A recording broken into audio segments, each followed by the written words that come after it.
જેલમાં બી બેહાડી રાખે, જેલમાં કઈ ભૂકો થોડો મરવાનો છું મેં, 2 વર્ષ રાખે ને જેલમાં હું ફેર પડી જવાનો છે, પણ લડત આપણી તૂટવાની છે. આપણે લોકો માટે જે સુખે દુઃખે ઉભા રહીએ એ તૂટી જવાનું છે. લોકોના કામ નથી થવાના, એટલા માટે આ લોકો ડિસ્ટર્બ કરી રહ્યા છે. આ કઈ નાની મોટી લડત નથી ભાઈ. અત્યાર સુધીના નેતાઓ બધા કોઈ ગ્રાઉન્ડ પર નતું, આપણે તમે ને અમે બધા ગ્રાઉન્ડ પર છે.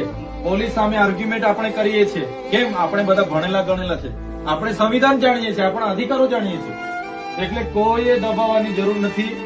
શરૂઆત થઈ ગયેલી છે એવું માની લો આજેથી. આ કાઉન્ટડાઉન.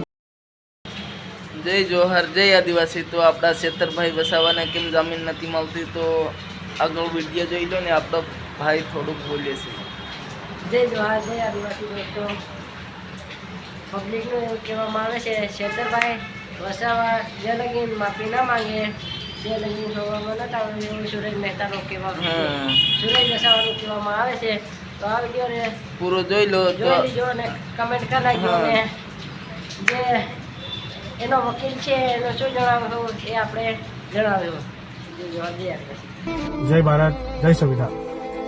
આજ રોજ ચેતરભાઈ વસાવાની હાઈકોર્ટમાં જામીન અરજીનું હિયરિંગ હતું, પરંતુ હાઈકોર્ટના જજની કોઈ બદલી થતા ત્યાંના વકીલોની અંદર ભારે રોષ જોવા મળી રહ્યો છે. એના કારણે ત્યાંના વકીલો હડતાલ ઉપર છે.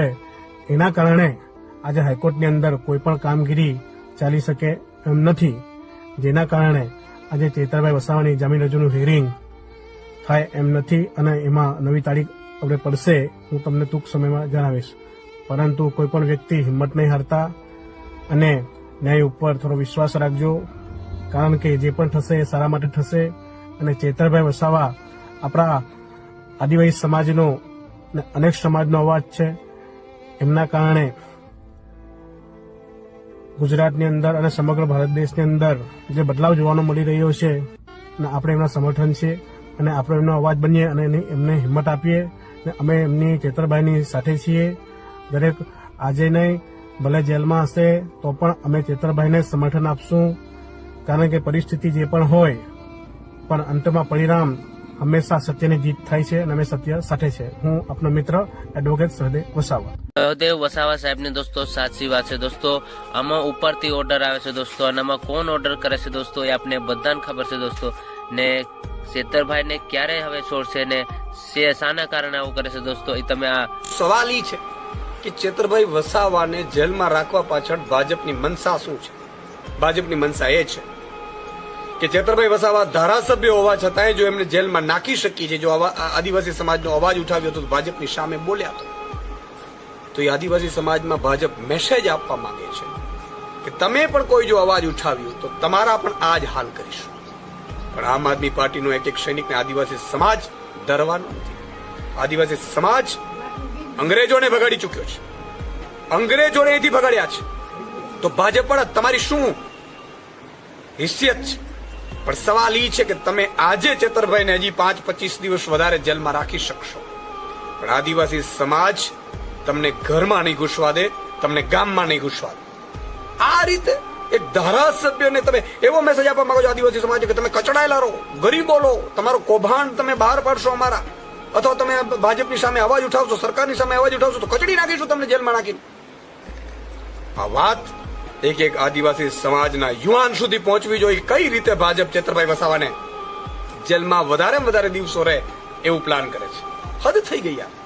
તમે જુઓ, એટેમ્પ ટુ મર્ડર કે મર્ડર વાળા કે રેપિસ્ટ હોય, બળાત્કારીઓ બહાર આવી જાય કેટલા સમયથી ચેતરભાઈ જેલમાં છે. જેવી રીતે આમ આદમી પાર્ટીના લડાયક નેતા ચૈતરભાઈ વસાવાએ સમગ્ર આદિવાસી સમાજની સાથે સાથે સમગ્ર ગુજરાતના યુવાનોના પ્રશ્નો ઉપાડ્યા, આંદોલનો કર્યા, ત્યારે એ ભારતીય જનતા પાર્ટીને આંખની અંદર ખૂંચી રહ્યા છે. ત્યારે ભારતીય જનતા પાર્ટીને દ્વારા ચૈતરભાઈ વસાવાને 2 ઓપ્શન આપવામાં આવ્યા. એક, તમે ભારતીય જનતા પાર્ટીમાં આવી જાઓ, નહીં તો 2, તમે જેલમાં જાઓ. ત્યારે ચૈતરભાઈ વસાવાએ સમગ્ર ગુજરાતની સાથે સાથે સમગ્ર આદિવાસી જનતાનો અવાજ સાંભળ્યો કે આજે કેવી રીતે આદિવાસી સમાજ સાથે અત્યાચાર થઈ રહ્યા છે, કેવી રીતે સમાજના યુવાનો સાથે અત્યાચાર થઈ રહ્યા છે, કેવી રીતે ગુજરાતની જનતા સાથે અત્યાચાર થઈ રહ્યા છે. ત્યારે આજે ચૈતરભાઈ વસાવા એક લડાયક નેતા તરીકે સમગ્ર ગુજરાતની જનતાનો અવાજ ઉપાડ્યો. ત્યારે ભારતીય જનતા પાર્ટી દ્વારા એકવાર પહેલા પણ એમને જેલમાં મોકલવામાં આવે અને આ વખતે ફરીથી ષડયંત્ર કરીને ચૈતરભાઈ વસાવાને જેલમાં મોકલવામાં આવે. ત્યારે હું ભારતીય જનતા પાર્ટીને કહેવા માંગુ છું કે આમ આદમી પાર્ટીના નેતાઓ ભારતીય જનતા પાર્ટીના નેતાઓની જેમ પિંજરામાં બંધ પોપટ નથી કે જેવી રીતે ભારતીય જનતા પાર્ટી દ્વારા કહેવામાં આવે એટલું જ બોલે ને એટલું જ કરે. આ આમ આદમી પાર્ટીના નેતાઓ છે, જમીનથી જોડાયેલા નેતાઓ છે. જ્યારે તમે ભ્રષ્ટાચાર કરશો તો એ ભ્રષ્ટાચારનો અવાજ ઉપાડવાનું કામ આમ આદમી પાર્ટીના નેતાઓનું છે. આજે તમારા નેતાઓ કરોડોના ભ્રષ્ટાચાર કરે અને આમ આદમી પાર્ટીના નેતાઓ અવાજ પણ ના ઉપાડી શકે, અવાજ ઉપાડે તો જેલમાં જવું પડે. આ કેવું ગુજરાતમાં ચાલી રહ્યું છે?